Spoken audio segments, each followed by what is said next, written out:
From the ashes grows the new world, grows something better, something stronger, more resilient, something that learned from the previous collapse. That's what we're going to talk about today. We're going to talk about how America is declining. And it's been on the decline for a while. But the thing about the internet is it speeds things up. Something that used to take 20, 30 years can now be done or happen in 5. It's actually exponentially getting faster. Things speed up way, way, way faster, and they continually get faster. It's kind of like exponential growth. You know, for 30 days, or I should say 29 days, the lily pond has almost no lilies on it. And then on day 30, the pond is covered in lilies. It's compound growth, compounding speed. So what we're seeing since 2020 is things got crazy, and that took like a year. And then 2021, it's getting crazier by, let's say, the month. And then probably by 2022, it'll get crazier by the week. And then eventually it'll get crazier by the day. And then it'll get crazier by the minute and the second. And then the thing will implode.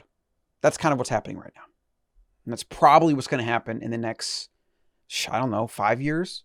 Whether we get through this at all, actually, is going to be a big, big maybe. And what that's going to look like, I don't know. But let's talk about kind of why that is.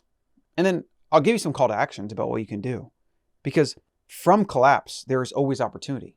There will be a select group of humans that actually get stronger and end up better off on the other side of whatever we're venturing into. And if you're listening to me, it's likely that it at least interests you. You're not somebody that wants you to sit at home and feel good about eating your junk food and watching the mainstream media and your mindless entertainment. You're here because you want to take control of your life. You want to control your thinking. You want to find truth, even if that's inconvenient, even if that is painful. Here's a quote. This is kind of long, and I just found it. I don't know the book. I don't know the person. I'm just going to read it. A growing sense of unease presently pervades the American consciousness. Americans are no longer as confident in their nation and self-assured as they once were. A sense of frustration and anger underscores American consciousness. Americans are looking over our shoulder at other emerging economic juggernauts and wondering if we can still be world's social, political, and economic leader when Congress cannot even manage to balance the national budget. It's a good question, isn't it? The thought that we are diminishing in stature in the eyes of the international community constantly torments Americans. Faded glory strikes a crippling blow to the American psyche. Analogous to an aging beauty queen, America might still possess a golden crown, but she lost her luster. In an eroding empire, Americans feel like second-class citizens in the Union of Nations. And that is from, I think, a book called Dead Toad Scrolls. That's what it says here. Kilroy Oldster. I have no idea what the book's about. It's not a recommendation or endorsement because I don't even know what the book's about or who the person is. But I found it when I typed in Google America's decline quotes. I wanted to find something pertinent to today's topic, and that's what I found. And if you're just joining, I'm Colin Slucker. This is a Better Human Podcast. We're here completely uncensored. We don't give a shit about anybody or anyone outside of us. We're not influenced by mainstream media or propping up some broken status quo. In fact, every passing day, I get more aggressive in wanting to expose it all. That's why you'll see me opening up more. And I feel it is more and more my duty to wake people up, show them what information is out there, get them to think for themselves, and then what they do with that or don't do with that information is entirely up to them. It's almost certain that you're not going to agree with everything I say. That's perfectly fine. And I would encourage you to stick around regardless, because that is part of the opening, growing, self-awareness promoting human mind that you have. It's one that can constantly face conflicting, even painful, inconvenient facts, information, truisms, conspiracy theories, whatever you want to call it. It's just information, and some of it's going to conflict with what you think you know or what you want to know.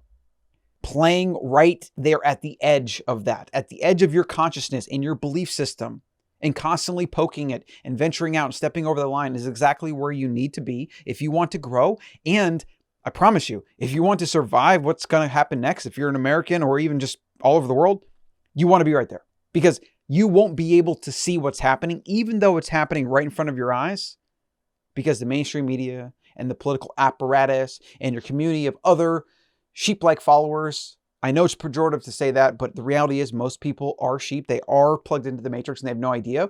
And I want to help them. I don't feel superior to them. I'm just further along this journey, and I've seen things and experienced things that have opened my eyes to be able to get here. I wish none of this happened. I have kids. This is a big risk to our future. I don't want the world to be this way. But if I just pretend it's not this way, then I'm just like anyone else, and I'm going to be just another statistic potentially at a time in human history in which shit got really crazy really fast, and most people had no idea it was coming, and some people were prepared and ready, and some got better off after the collapse and the transformation or the reset or whatever you want to call it. So stick around is my point. Today's America on the Decline.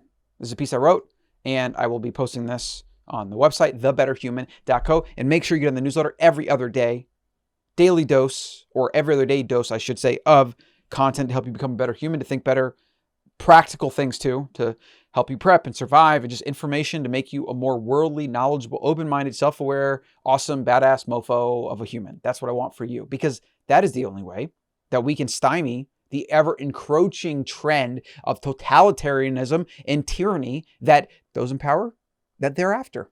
They call it a great reset, but all it really means is they want to keep things the way they are so they can keep the power and control. Because what's happening with the internet and Bitcoin is they're actually losing their power and control. We're moving to decentralization. That's what the internet sprouted. It's going to be integral to the next epoch of humanity. And those that benefit from the power control, and those that benefit from the system where you could basically tell the reporters what to say in mainstream media and feed it to the journalists and newspapers, whatever, and then they promote your narrative, and then you use that to control people, and they vote a certain way and they pay taxes, and then you can have your wars, and you can say it's about terrorism or it's about this or about whatever. They want to prop that system up. They've perfected it. They can create crisis after crisis and use it to take more from you. FEMA, Patriot Act, basically shreds the Constitution up. If there's a quote unquote emergency that they can literally manufacture themselves. They're going to write books about the American imperialistic playbook, but also how to control 300 million Americans and convince them that they're the best and amazing, so that if you go and kill somebody in another country, if they have brown skin, you convince 300 million Americans that that's okay because it's in the name of freedom or some other loosely connected bullshit narrative. The U.S. government is on the decline. The state is a mafia.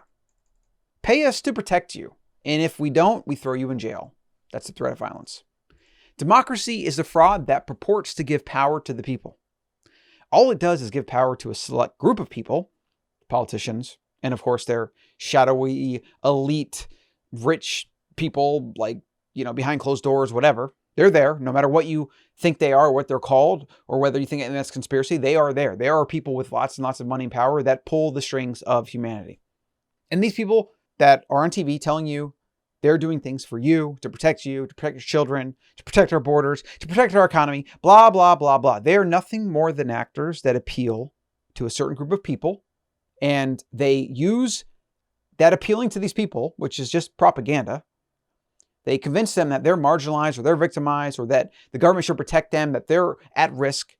And they use that to basically buy votes. And of course, they use lots of money to get votes too, because that's what the lobbying is. And that's what the two-party system is. It's a big multi-billion-dollar business, basically. And these actors, these politicians go on TV and they say all these things. They blame certain people and they use the right trigger words, and they are charismatic in a way and whatever. They are actors. They don't say what they really think. They don't tell you who they're really working for or trying to get power for or what laws they're writing and who for.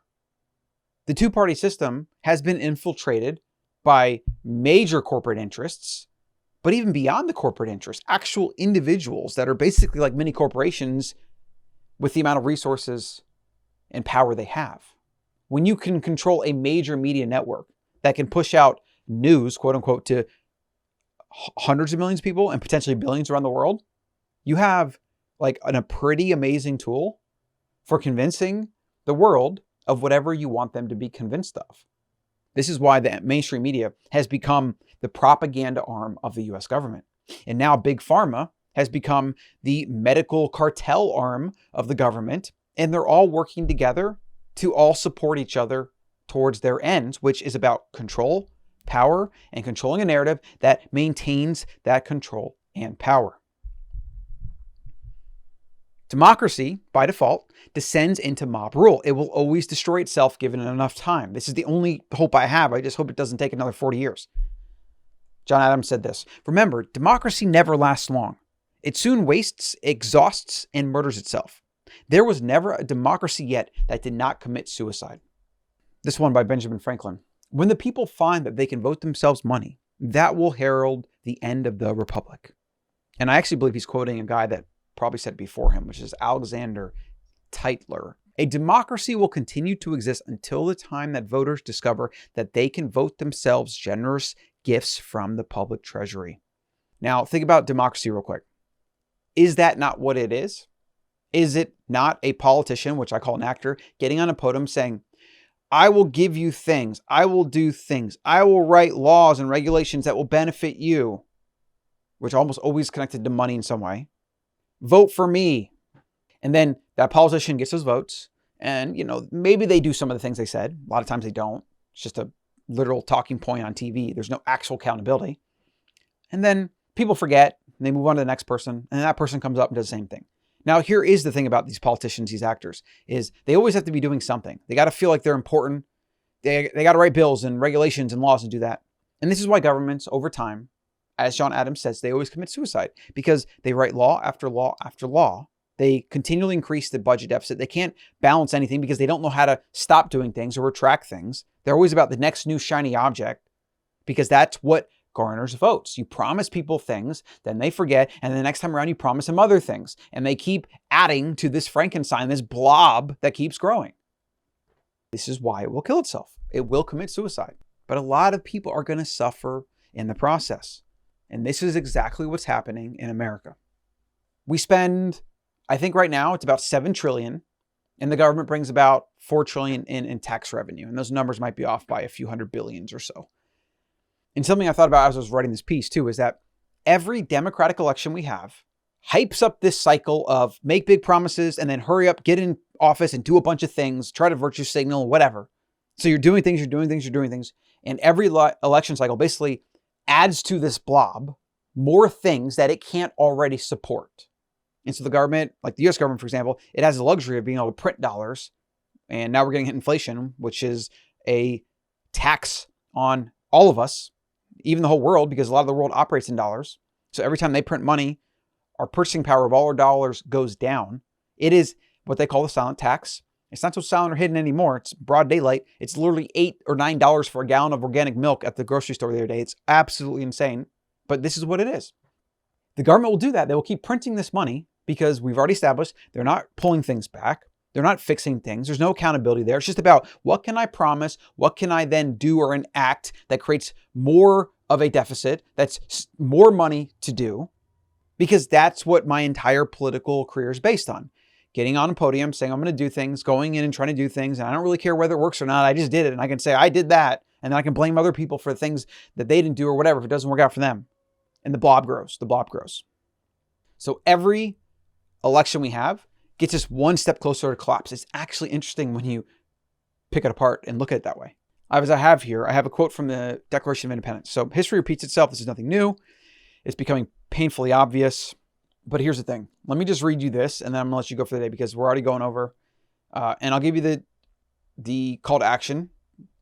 I mean, I'm going to be covering this a lot more because it's so important.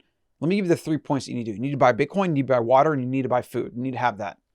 You need to have a plan B escape plan. We have enough gas in my garage to get to Mexico for all of our vehicles. Point 3 is you need to educate yourself and share more info to wake more citizens up, more of the people around you. You need to be asking them questions. Have them justify their narratives. If they believe in like all the craziness and masks and vaccines and all this stuff, then they need to explain and cite source material. 99% of the people will not be able to do that because they don't read. They don't go to source. They hear something from somebody on TV or even like somebody around them or a friend or whatever, and then that becomes their worldview. This is how groupthink happens. And it is probably the greatest defect of our species. Let me read this for you. We hold these truths to be self-evident, that all men are created equal, that they are endowed by their Creator with certain unalienable rights, that among these are life, liberty, and the pursuit of happiness. that to secure these rights, governments are instituted among men, deriving their just powers from the consent of the governed, that whenever any form of government becomes destructive of these ends, it is the right of the people to alter or to abolish it and to institute new government, laying its foundation on such principles and organizing its powers in such form as to shall seem most likely to affect their safety and happiness. There's a second part here, but I'm not going to read that. But it says here in the Declaration, which is what America is built on, that when government becomes destructive to these ends, which I think it's happened a long time ago, just with the destructive money, government is a parasite. But with this new vaccine mandate nonsense, we're so far beyond that. We're so far beyond the government, maybe being destructive to these ends. The government is infringing, and has been for a long time, on millions and millions and millions of people. And we have throughout the world on billions. Every time we've fought some war because we said it was for terrorism or this or that, when really it was for power and control and resources. Government detached from the Constitution and what America was founded on, probably sometime around the creation of the Federal Reserve, sometime around the early kind of privatized banking stuff, which Hamilton was a big proponent of. Of course, Hamilton didn't have history, and he was very idealistic, and he thought a lot of these things would work, but he was wrong. Big government is not the answer. Small, limited government is the answer, if at all. I know it's inconvenient. I know I'm saying things that might not be convenient. And I know that you're just sitting there and you might get fired up a little bit or a little bit angry or here and there, or maybe even disagree with something I say, whatever. And you're going to go back to your life once you click out of this, and you're going to do the same average things you do, follow the same average routines. Maybe you'll buy some Bitcoin. That will at least be probably the best thing you've ever done. swanbitcoin.com/ColinStuckert. That also supports the show, but it's what I use. I highly recommend it. Maybe you'll get some water and food. I really hope you do. What then? Are you just going to boil away like a frog in slowly simmering water that's increasing in temperature? Are you going to boil away your freedoms a little bit every month or year because that's just what's going on? Because that's already where we're at. I actually didn't pay attention to politics until 2020. I still don't care about politics, but I do care about what the government is doing. Especially as it's come so close to our family and restricting us in flying and things like that. I mean, fortunately, I'm not in the system. I don't, work for an employer where they would have to abide by some of these ridiculous mandates or anything. But it'd be pretty scary if I was, because I'm kind of afraid what I would do. I don't know. I just hope maybe there's something. Maybe you go into a deep rabbit hole of research. You start researching libertarianism. You start researching history. Maybe you want to dive into the history of vaccines. I highly recommend you do that. If you actually want to know how corrupt and broken all of it is, just look at the history of vaccines and the medical establishment, and then how that led to the creation of Big Pharma. And in fact, even if you don't want to go there, go into the corruption behind big food in the food pyramid. If you're listening to me, you probably already get that. That's how I built my early content, was around the destructive fakeness that is the food pyramid and everything that doctors tell you about nutrition. Sick care versus healthcare. We know how corrupt and broken it is. It's a trillion, probably multi-trillion-dollar industry. I don't have a clear call to action today. It's just something to think about. Lots of things to think about. But there are things you can do. Arm yourself with knowledge. Arm yourself with physical tools and resources. Arm yourself with the strongest money ever created, Bitcoin. Something that can go with you anywhere. The government wants to try to come after Bitcoin. Good freaking luck. It's not going to happen. Especially if you do it a certain way, and you can use CoinJoin and two-factor and multi-sig, like all these different things. It's basically impossible for them to get it from you. You can even have a setup where you memorize your seed phrase in your head and then you destroy it, so that the only way to get your Bitcoin is from your brain. We got a lot of hard times ahead, and I like optimistic content, and I'm still going to focus on things to do, but I do need to highlight the craziness from time to time. I don't like doing it all the time because, I feel like our negativity bias buys into that, and I feel like it also can turn off some people that might be kind of on the fence if they just hear doomsday, doomsday, doomsday. I'm also not a prepper that I believe I need to live in the woods, although That's actually becoming more of a likely scenario, to be honest. I want to enjoy the comforts of modern society and be an urban citizen, but I can't just accept things will remain they've been.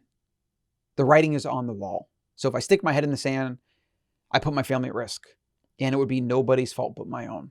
Same thing for you. If you don't prepare, if you don't, and again, it's not like you have to change your life completely. There's a lot of things you can do to sleep a lot better at night. There's a lot of things you can do where you basically get them done, and you're more prepared than 99.99% of Americans, for example, or even just all of humanity in most cases. So just do that work. Do that work. Understand why you're doing it. Dive into whatever rabbit holes interest you. Start taking the red pills, they say. Start waking up to the reality of things that are going on. Get on the Better Human newsletter, thebetterhuman.co. You'll get more of all this plus future shows, and subscribe on YouTube and your favorite podcast app. I'm going to be here for you anytime I can help in any way. You can always reach out to me, find me, and let's keep going in the right direction, all of us, because this is going to be a group effort. And we are building a community outside of Austin, Texas. So stay tuned if you're interested in that, maybe being a member or an owner. There's some options that we're building. We're going to try to create an economic model that is available to people that live in Austin and nearby, and those that don't, as well as those that want to live full-time, as well as those that want to just come sometimes and have the security of being able to go somewhere if things really do hit the fan, and it actually being a cool place to go, and not just like hippies living, in the woods with their guns and dry food stuff. I want it to be an actual awesome place. So that's what we're trying to do, because then we can get as many urbanites as possible back into nature, back into being more robust and resilient against this craziness, and more able to opt out. And that's how we're going to change things. It's going to change one person at a time, but we have to give them an option that is so much freaking better than what they currently have. Otherwise, people will default to what they currently have because that's easier. It's what they know. It's comfortable. And to overcome inertia and do something crazy, like even something like changing where you buy your food, stop buying from the grocery store, buy from a local farmer, etc. Like even that for most people is a huge leap. So that's what I'm working on. It's tentatively called the Sovereign One Project, but it is Sovereign Humans. We have sovereignhumans.org. The website isn't up yet, but more will be coming soon. That's it for today. I'll see you in the next one.